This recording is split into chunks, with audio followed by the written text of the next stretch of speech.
It's time again for Mormon Land, where we explore news in and about the Church of Jesus Christ of Latter-day Saints. I'm senior religion reporter Peggy Fletcher Stack. I'm joined again by managing editor Dave Noyce, who oversees the Salt Lake Tribune's faith coverage. Hi, Dave. Hello, Peggy. We remind you about another way to support Mormon Land.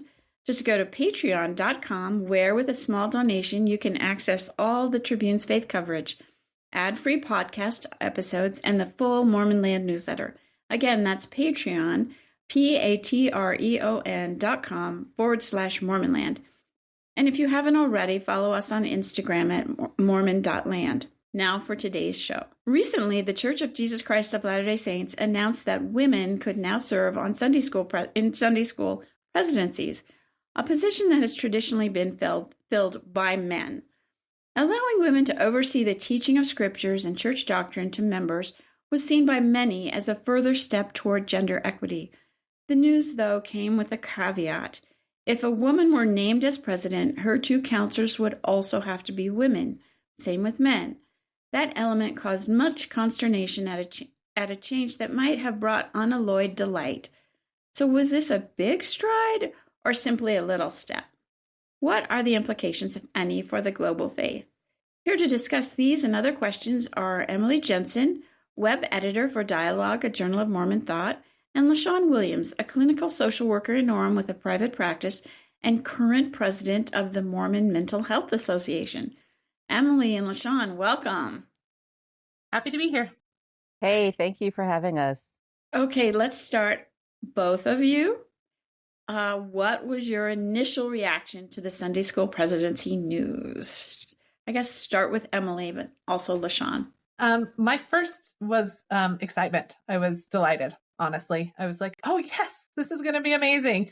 I have friends and all sorts of people who have wanted this change for a long time, including myself, honestly. I think this is a good change, and there was no reason for it not to happen. And so my first reaction was happy. And then later, as I saw some of the things around the change and what was going to be expected, I had some additional thoughts.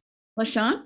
Yeah, what's the best way to say it? I was surprised, but not excited, if that makes sense. It was cool to see one more layer of women's leadership be named, but it was, for me, they formalized something that already happens consistently, informally in so many wards, stakes, and branches. Let's talk about the limitation that there wouldn't be mixed gender, essentially, presidencies. Let me ask, Emily, I'll start with you. Are there sound reasons for doing this? I imagine so. As people say, the first presidency and the Quorum of the 12 are good at looking around corners. However, I think the reasoning might be more strategic and maybe, as Jana Reese said in her article, kind of a trial balloon like reasons, just to kind of test the waters. The reaction to the announcement all over social media was very mixed. And some of the mixture was from a more conservative side, I would say, being angry that they would even allow for women to serve in a presidency over men who are teachers. And so when I say strategic, I think there might be some hopes that people can accept it. However, like I said, a lot of the reaction that I saw online showed that there was a lot of confusion and there wasn't acceptance, going so far as to calling the church woke or feminist or, some of those quote unquote bad words for people. Well, LaShawn, what about you? About the single gender, essentially, presidencies? Are there good reasons for it? What are the bad reasons? I think that there are good reasons and bad reasons. Like on the mental health end, we work a lot with people inside and outside of the church of listening to your internal authority. And the risk of having mixed gender is that you may have women who still adhere to what a man says because a man is present. And so there's still that risk of giving away your internal authority because the priesthood is present in the same space with you. And so in that sense, keeping it same gendered, like a young women's presidency, young men's presidency, like in that idea is where I think it helps people listen to their internal authority and not shrink because the priesthood is also in the room with you. Because when I think about ward councils and how those can be mixed settings, there's the risk of, well, the Relief Society president will wait to see what the bishopric says. And there's still this piece, this dance of it's like double dutch. Do I jump in now? Do I not jump in? And so this idea of it being single gendered can actually promote listening more to internal authority until you have the sister who says, well, let me run it by the brethren, and then I'll come back and let you know what we should do. Well, I mean, isn't part of it, at least perceived as they're afraid that inappropriate relationships might develop? Isn't that's what most people immediately thought? Emily? I did see a lot of reaction. And I think I commented somewhere online that that presents women as a danger to men, which I think is really problematic, that women are tempting to men, or that men won't be able to control themselves. And so I hate that part of it. However, I'm not naive to the fact that these things do happen. I know of people where this has happened. However, on that point, I think that it says more about the people who are uncomfortable with men and women working together than it does about the actual effect of men and women working together. I think it's very important. And we have men and women working together all across the church. We have it in fact, we have it in activity committees where men and women work together, as well as all sorts of places in the church. And so I think if that was a real danger, they should make it a more explicit rule of having perhaps more than two people together in a situation. That could also, as we've talked about in other places, when there could be abuse, there's been discussions about having more people together with a bishop or with children, all of these things. I think that there's other ways we could go about it, and instead of just kind of this umbrella of, well, no, it has to be either all women or all men, because it would be dangerous otherwise. Yeah, I mean, those other kinds of protections the church does in other areas, of course, primary and other places. This is not the most visible calling in a congregation. Jana Reese's talked about she didn't know for sure who the Sunday school president was in her congregation. So, LaShawn, is that a problem? It's just not a very visible calling? Well, and that's the hard part, right? It's like, dun, dun, dun, dun, we have revealed that women can be presidents of this thing that no one really knows who they are in the first place, unless you're one of the teachers that is being called to teach a class, right?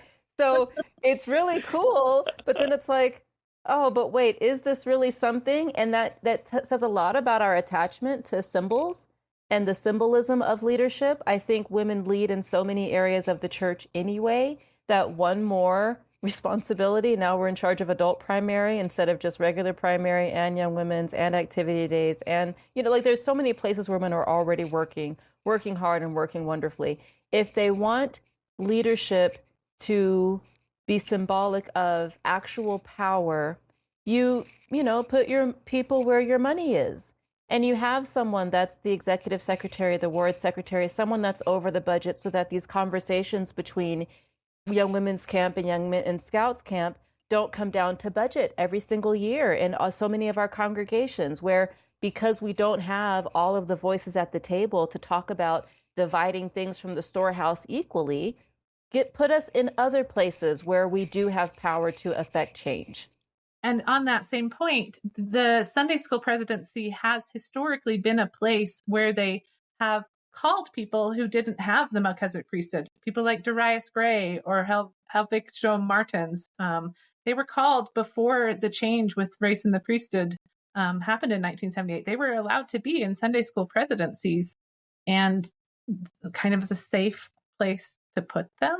So like it's a little bit of resistance, right? And that's the thing that I like about it, is if it's a small piece of resistance within the fold, because it's, let's do what we can within the system without drawing a lot of attention to it. And unfortunately, when you're navigating power structures, it's a map. It's a path in some ways. Is it desirable? Is it awesome? Is it loud? No, but it is historical. Like, we do have evidence of finding small ways to do things that then give us precedent to say, well, we've already been doing it this way. Why don't we just try it another way? It's a very productive manipulation tactic, if you were to use that sort of a term. So, Emily, where would you place this change in the list of recent moves towards gender equity in the church? I find it really interesting because thinking of like some changes that have happened recently in the last even few months, but going back even a little bit farther, we have the garment change for women. We have the gender equality of women and men being able to both serve at 18 now. And that was under President Oaks. And then we have this one that was also under President Oaks. And I think change is meaningful and I think it's important, but it does lend itself to conversations about women and the priesthood. And as we're going forward into General Conference, watching online, people reacting to this, there are many people who are questioning whether or not women have the priesthood. And this was actually also brought to the fore, not just with this change, which I saw people commenting about whether or not women had the priesthood, even under the church newsroom announcement on Facebook. There's a long conversation about this. But in the Secret Lives for Mormon Wives a couple of weeks ago, they had an episode where Jacob, one of the dads, said, "I got the priesthood when I was 12, and so you, my wife, need to be honoring that priesthood." And people online did not like that, especially LDS women. They're like, no, we have the priesthood. President Oaks has told us that we hold the priesthood, and so there's conversations and confusion over this, and I think that's going to continue even as these changes happen until something is clarified, much more so. And maybe we'll get something in conference, but I wonder. Okay, LaShawn, you've talked about this already a little bit about the financial, putting them more involved with finances.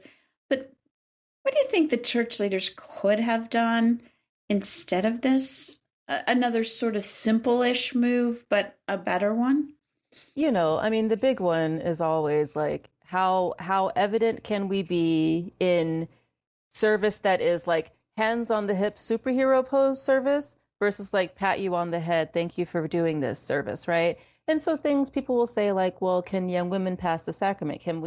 All right, we've got it down to 18. What if we get it down to 12? That's what I'm asking for. Because if it's like, well, you can serve a mission at 18, but if you've got young adults who are telling their wives, I've had hands on the hips priesthood since I was 12, so you should be respecting me.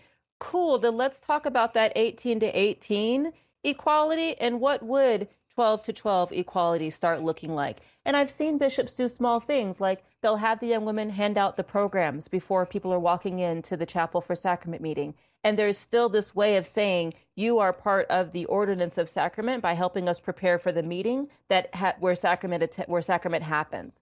So there are small things, and I think it's up to our lay leaders who are bold, who are compassionate, and who are courageous to say, our congregation moves like this, because it's very important that the flock that I am shepherding as bishop and as the counselors in the bishopric, that we ensure everyone knows that they have a place at the table and that everyone here is counted and accounted for as soon, as often, and as early as possible. Do you think... Go ahead, Emily. I was just going to add to that. Again, some of the other changes that have happened recently include women being able to witness baptisms.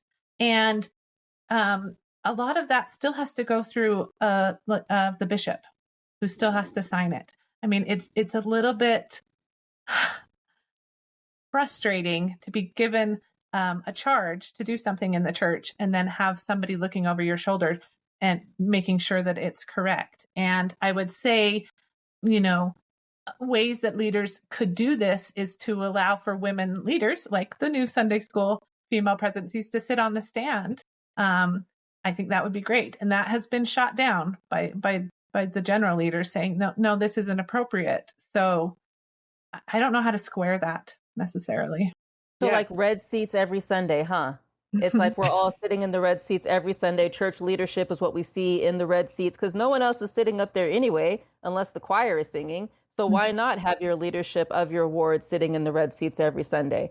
I got some people I can ask about that. You're saying there's a lot of empty chairs that can be filled anyway, right? So, yeah. So, Emily, I was wondering something, and LaShawn, you can answer this too, of course, but what do you think women, specifically serving in Sunday school presidencies, can bring to that position that men either didn't or can't? I mean, I think people are individuals, but I do know a lot of amazing female Sunday school instructors who come at the gospel in a way that is not as normal, I guess, who have such brilliant ideas to talk about ways that the scriptures open up to them. And I think that some of these women would serve as Sunday school presidents. I would love to see that because I could see them opening up ways that we could be teaching the gospel to even people who are not of our faith, opening up classes within our church to specific groups that maybe need certain kinds of instruction. I did have to laugh, though. I did see a comment. I don't remember where, but they mentioned that if they were, as a female Sunday school president, they would like to be able to put all of the older mansplaining high priests, into one class where they could just have their fill of talking about all of the mysteries of the church. And then everyone else could have a break in order to study the scriptures. I like that. LaShawn, you want to add anything to that? I would love to. I agree with you, Emily, that there are certain ways of teaching that women do bring into spaces, especially if you're working with kids and you have to keep it interesting, you have to keep it engaging, you have to make it relevant to all the different learning styles in the room. And really a shout out to all of the wards and congregations in my life that have done small group learning for a long time, that have realized that the benefit of giving people different spaces and clusters to work with together is helpful for the room. And a shout out to all the wards and congregations in my life that actively involved my stepdad, who was never a member of the church. But I grew up with my dad being invited to speak in sacrament meeting, being invited to attend classes. Like, he was a man who loved the scriptures and who loved God and loved being a Christian. And it's not that this is something that is wildly new. Again, our local leaders can really do a lot with a little. This gives, I think, more permission, which in high demand faiths like Mormonism, we look for permission. We look for external approval for us to do certain things. This validates people who have been doing it and invites people who have wanted to but didn't know it was an opportunity. And so having more people who have more experiences with teaching, based on whatever it is, teaching, parenting, anything, if they can bring that into, again, how to take care of the entire ward, I think it's going to be an awesome opportunity for all of us to be willing to experiment with. And it could actually be steps that have happened, with women being able to go on missions at younger ages. We're having all of these and become sister leaders and do all of these amazing things on their missions and then come home and not really have as many places to be able to be leaders or to be teachers and use their experience and all of their lessons that they learned. We can see that as a step-by-step, again, strategic thing that might be happening with the church. Little bit milk before meat in my mind, but we can see that progression, I think.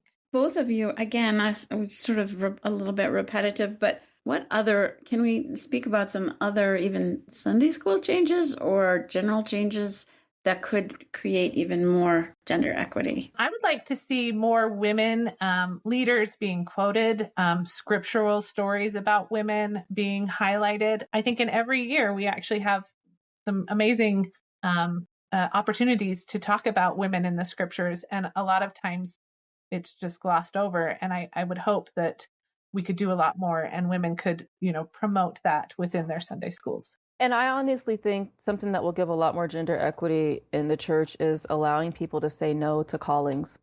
I think being able to listen to people when they say, I'm really maxed out, and to invite them to, you don't have to say yes to this calling, but we are very socialized to it. And so if we really are caring for our members, the opportunity to say yes, to say no, to say, let me think about it, to remove the pressure to perform, I think would actually go a really long way towards gender equity, because we're often taught to give and to give and to give and to be depleted in the name of service. That was actually a response that I saw quite a bit was, I don't want more power. I don't want more callings. I saw that a lot. And I actually had the same thought. I'm like, I think if we allowed for people to say no, that this does open it up for more people to say yes. General conference, the church has general conference coming, and we at the Tribune always keep track of how many women speak. It's rare that it gets over 4 or 5. Matter of fact, I don't think it has gotten over 4 or 5 in recent years. So, and that brings up another thing about the general church level. They stopped at the congregation level, the ward level for this. They didn't do it for stake. They didn't do it, especially for the general Sunday school presidency. What effect might it have if the general Sunday school presidency, even under the church's limitations, became all female? What effect might that have? I think it would be massive. I mean, there's so much to be said about seeing and having leadership that looks like you. And for me, as a Black woman, one of our recent conferences where we felt like we had so many Black speakers because a Black person spoke in every single session, like, took until 2025, but hey, you know, we're taking the wins here. And it may have been one of the most powerful sessions because when you had so many Black speakers, you had so many Black experiences, and we got to hear experiences that landed with us that had only happened in like our own community conversations.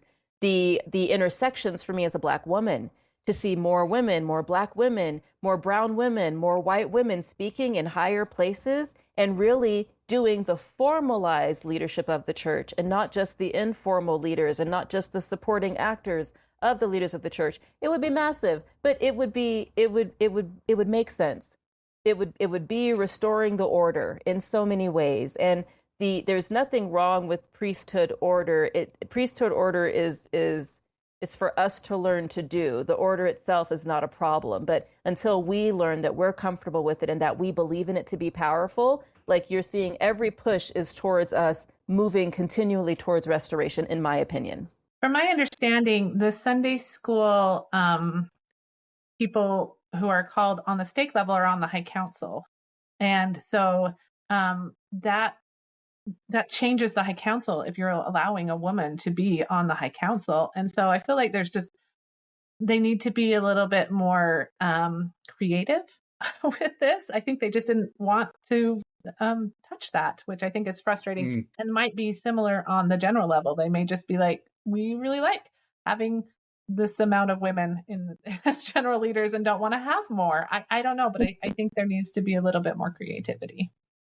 Now, some say this change is mainly symbolic, but others may concede that it's symbolic, but say that's meaningful. I'm wondering what you think about symbolic changes. Emily, you want to start? Sure. I mean, symbolic changes comes before meaningful changes in many different ways. I think that it's important to have symbols as well. LaShawn has kind of talked about that. And but I would argue that if we have this many people questioning this change, as well as celebrating this change, as well as being frustrated with this change, then actually the change is meaningful because it means something to them. And LaShawn, do you have something to say about that? If it was just symbolic and it didn't mean anything, people wouldn't have this many reactions to it. The symbols mean something, and all of us interact with them in a certain way. And for those of us who feel like we are protecting something, the question is, why am I reacting to this? What is my fear underneath this, right? So the first reaction is always primary, but there's a secondary reason beneath it. Is it that you don't trust women? Is it that that's not the way it's supposed to be? Or is it that it's not the way that you know it to be? Because what's the worst that could happen, right? Is that we're called to a higher level of standard and performance so that, yeah, if we're worried about people having affairs or whatever the scary things are about mixed gender leadership, then what are you willing to do that promotes an environment where people are going to maintain loyalty and fidelity to their spouses in these meetings. Like, that's a structural thing. And I was just in a conversation this week where we talked about how you have to heal the broken people before the people can heal the system. And I feel like that has a lot to do with any sort of organizational structure. As the people are changed, we then change the system. Years ago, someone said, it's all on the Lord's time. And I'm blanking on the person who says it, but I will remember it one of these days. They said, we are the hands on the Lord's clock. And so if things are happening on the Lord's time, what are we doing as the hands on the Lord's clock? And I feel like that has a lot to do with this idea of if it's symbolic or if it's like structural and meaningful and really moves the work forward. Speaking of the Lord's clock, can the church really, truly achieve gender equity without ordaining women? I know that's a biggie, but I just think the answer is no. I say no, we can't. That's it. No, full statement, full stop. Emily, what do you think about that? I think that we've had our prophet who has said that women do things with priesthood authority. And so that is, we've already had to change our ideas about what priesthood is as a power for men and women. And I don't think I think it's on the horizon that we're going to understand that for men and women to be equal, that they're going to have equal access to the priesthood and equal keys to be able to use that priesthood. And I will add to that, you look at how many things women do without the priesthood. And you look at how many, to me, it's I feel threatened. If I don't have the priesthood, what do I have? A lot of learning to do. That is what you have. So if you will you can't let me have anything. God's going to give me what God's going to give me. A man is not going to let me have anything, right?